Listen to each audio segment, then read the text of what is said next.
पुस्तक अभिवाचनाच्या कार्यक्रमात सादर करत आहोत पद्मविभूषण प्राप्त शिवशाहीर बाबासाहेब पुरंदरे लिखित राजा शिवछत्रपती या पुस्तकाचं अभिवाचन. ऐकूया या पुस्तकाच्या पूर्वार्धाचा भाग 16वा. अभिवाचक जयंत ठोंबरे.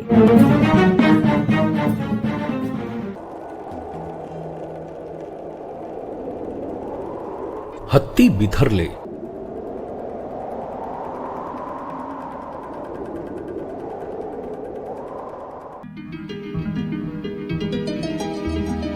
जिजाऊ अद्याप लहान होती.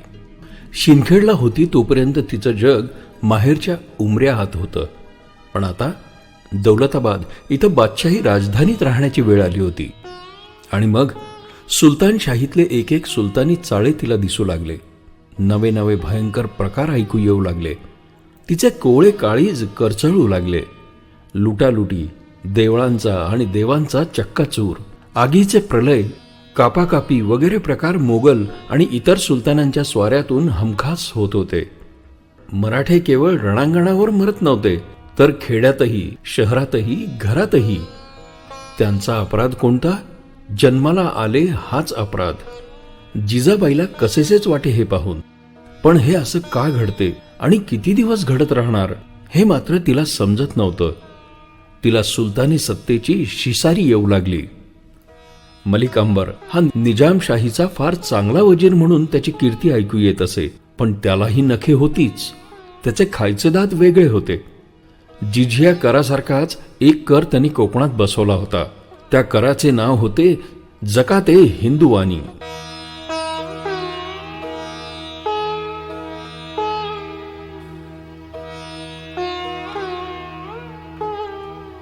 मालोजी राजांच्या मृत्यूच्या सुमारास दिल्लीचा मोगल बादशाह अकबर हा मरण पावला. तो दिवस होता 15 ऑक्टोबर 1605. त्याचा मुलगा सलीम उर्फ जहांगीर गादीवर आला. दख्खन जिंकण्याची त्याची बापा इतकीच भूक होती. त्याने फौजांचे लोंढे दक्षिणेत सोडण्यास सुरुवात केली आणि लढायांचा कल्लोळ मराठ्यांच्या मुलखात उडाला. 1608 ते 1615 या वर्षात मोगलांच्या स्वाऱ्या दक्षिणेत चालूच होत्या. या लढायांचे अर्थ आणि अनर्थ जिजाऊला समजू लागले. न सांगताच खुलासे होऊ लागले. बादशाही स्वारी म्हणजे कत्तली, लुटी, जाळपोळ, शेतीची माती, संसाराची माती आणि एकूण केवळ हाहाकार. तिला स्पष्ट दिसू लागलं की सुलतानी स्वारीपेक्षा 72 रोग एकवटून आले तरी केवळ आनंदाने लोक सहन करतील. पण ती सुलतानाची स्वारी नको. कारण ज्या गोष्टीला रोग कधीही धक्का लावित नाहीत त्या गोष्टीवर सुलतानी फौजा वकवकून तुटून पडतात. आणि ती गोष्ट म्हणजे अब्रू. सर्वस्वाबरोबर अब्रूही लुटली जात आहे. कोण वाली? कुणीही नाही. जिजाऊ अस्वस्थ होऊ लागली आणि लवकरच एक प्रचंड मोगली फौज मराठवाड्यात घुसली. वराडातील लोकांची दाणादाण उडाली. किंकाळ्यांनी पाषाण पाझरू लागले. गरिबांच्या संसारातील गाडगी मडकी घोड्यांच्या टापाखाली फुटू लागली. मलिक अंबरने आदिलशाहीची मदत मिळवून जालना भागात मोगलांना अडवण्यासाठी फौजा आणल्या. दिल्लीचे मोगली सरदार असफ खान, शाहनवाज खान, राजा मानसिंग वगैरेंच्या विरुद्ध निजामशाहीचे मलिक अंबर, बाबाजी काटे, शहाजीराजे आणि त्याचे सर्व भाऊ आणि विजापूरकर यांची अखेर जालन्याजवळच्या रोशन गावापाशी मोठी तुंबळ लढाई झाली. तो दिवस होता 4 फेब्रुवारी 1616 आणि मलिक अंबरचा पराभव झाला. मोगल खडकी उर्फ औरंगाबादेवर धडकले. त्यांनी खडकी आणि भोवतीचा प्रदेश लुटून मारून पार उद्ध्वस्त केला. लुटीचे ढीग घेऊन मोगल बाळापूरच्या किल्ल्यात रोहिणखेडच्या वाटेने गेले. निजामशाहीची राजधानी यावेळी दौलताबादला होती, कारण अहमदनगर मोगलांनी जिंकले होते.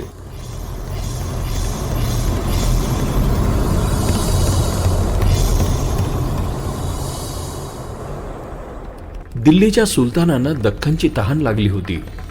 या लढाईच्या मागोमाग मोगल शहजादा खुर्रम उर्फ शहाजहान दिल्लीहून फौजा घेऊन स्वाऱ्या करू लागला. तसाच नाश पुढे चालू. त्याने खडकी शहर पुन्हा उद्ध्वस्त केलं.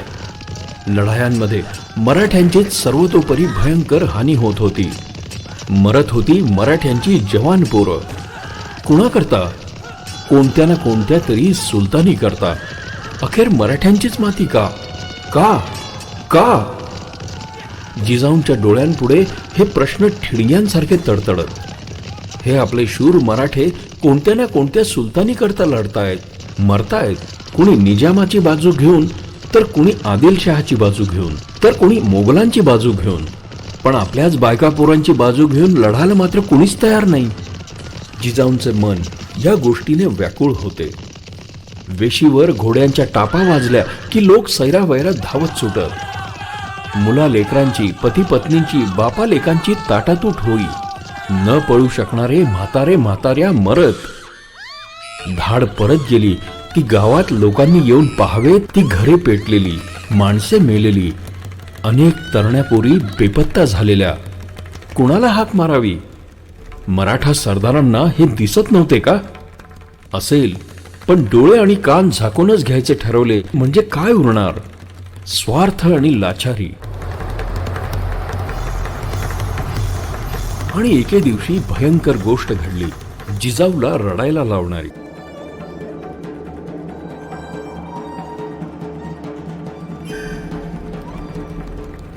एके दिवशी बादशाह निजामशहाचा दरबार बरखास्त झाल्यावर सर्व सरदार घरोघर जाण्यासाठी बाहेर पडू लागले. जो तो घाईगर्दीने निघाला. बाहेर या सरदारांची वाहनं घेऊन त्यांचे नौकर आणि स्वार शिपायांची पथकं उभी होती.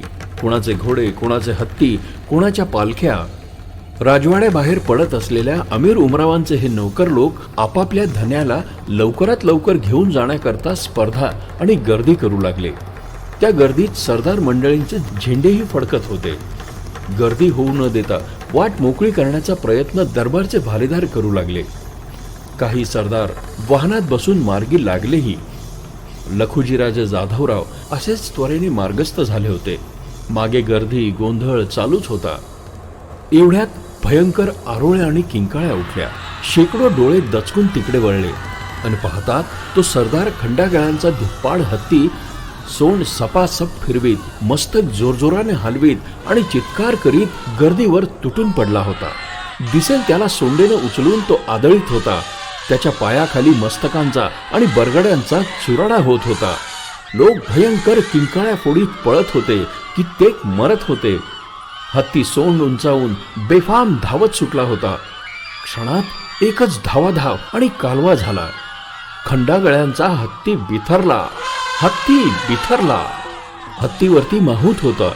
गंडस्थळावर तो खचाखच अंकुश घालून हत्तीला आवरण्याचा प्रयत्न करीत होता. पण तो बिथरलेला गजराज लोकांना तुडवी चित्कार करीत धावतच होता. त्याने असा काही अवतार भीषण केला होता की त्याला अडवण्याची कोणाला छातीच होईना.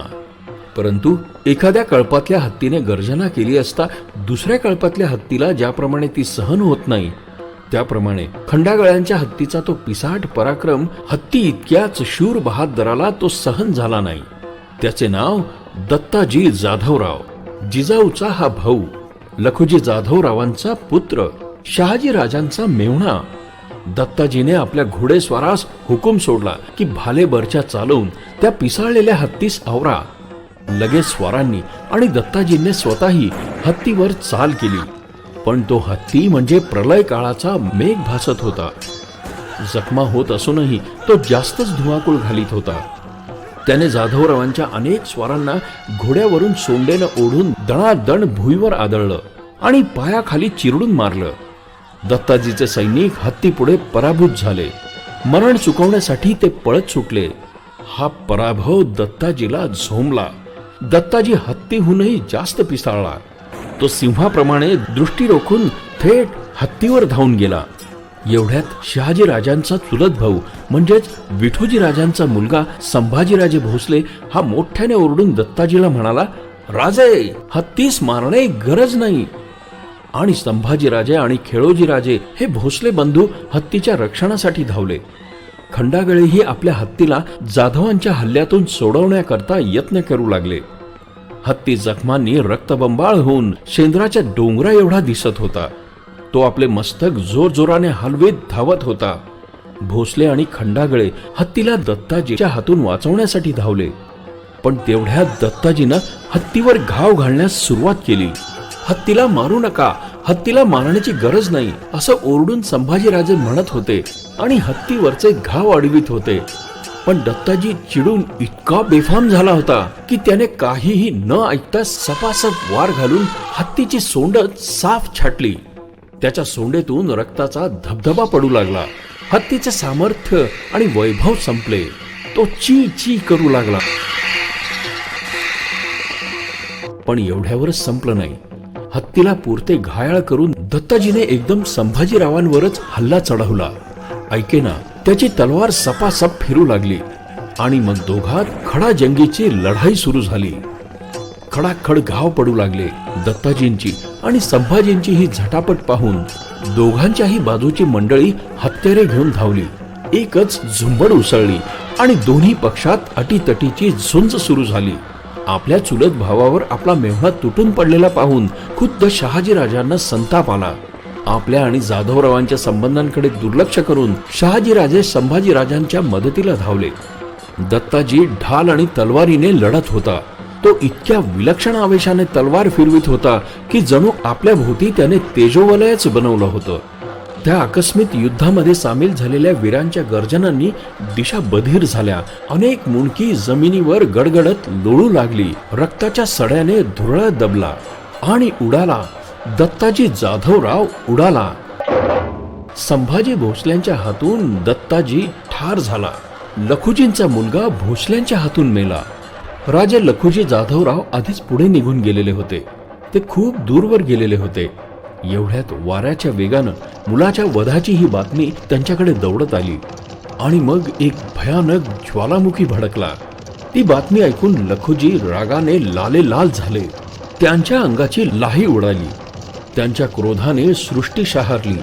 तसेच मागे फिरले. संभाजी भोसल्याला ठार मारण्याकरता, सूड घेण्याकरता उघड उघड सुडाच्या गर्जना करीतच ते धावत सुटले आणि आलेच गदारोळाप्रमाणेच ते त्या धुमाकुळात घुसले. त्यांचे ते डोळे, भिवया, ओठ, दात अगदी बिथरले होते. लखुजींना समोर लढताना दिसले ते शहाजीराजे भोसले, प्रत्यक्ष जावई, लाडक्या लेकीचे सौभाग्य. पण संपली, तुटली नाती गोती आता. प्रीत संपली, माया संपली. लखुजींनी खाडकन शहाजीराजांवर घाव घातला. घाव राजांच्या दंडावर बसला. जबर जखमी होऊन शहाजीराजे भुईवर कोसळले. त्या क्षणी ते बेशुद्ध झाले. म्हणूनच केवळ ते बचावले. नाहीतर त्यांचे मुंडकेच उडाले असते खास. लगेच लखुजी राजे संभाजी भोसल्यांवर धावले. तेही झुंजू लागले. काळजात धडकी भरवणारे युद्ध कडकडू लागले. जखमांची दोघांवरही जाळी झाली. तेवढ्यात लखुजींनी एक जबरदस्त घाव संभाजीवर घातला. वरणीच बसला त्याच्या. संभाजी ठार झाला. पोराच्या मरणाचा पुरता सूड लखुजींनी उगवला. प्राणाचा बदला प्राणाने घेतला. हे सारं इसवी सन 1622 मध्ये देवगिरीस घडलं. दत्ताजी जाधवराव आणि संभाजी भोसले निजामशहाच्या महालापुढे रक्तात पडले होते. शहाजीराजे जखमी होऊन बेशुद्ध पडले होते. इतर अनेक मेले होते. मुंडकी लोळत पडली होती. जाधवरावांची तलवार रक्ताच्या सुडाने निथळत होती आणि बादशाही महालावरचा निजामशाही हिरवा झेंडा हसत हसत फडकत होता.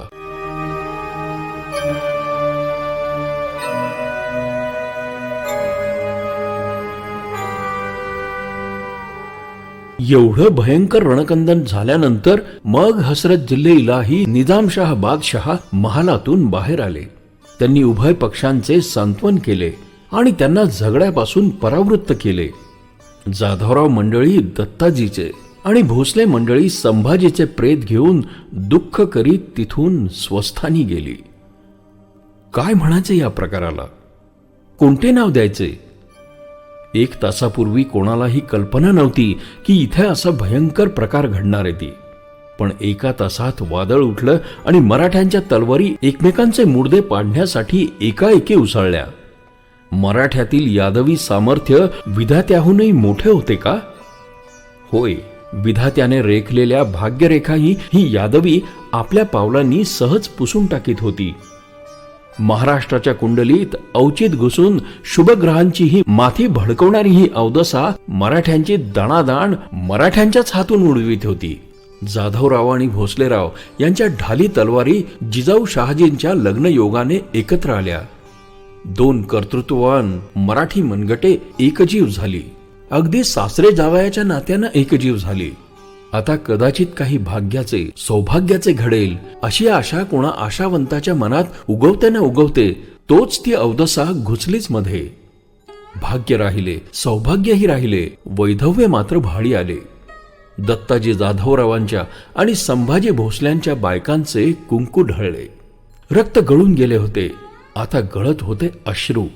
भोसले मंडळी संभाजी करता दुःख करीत होती आणि जाधवराव मंडळी दत्ताजींकरता शोक करीत होती. जिजाऊने कोणाकोणाकरता रडावे? भावासाठी की दिरासाठी? ती रडत होती अवघ्या नादान महाराष्ट्रासाठी.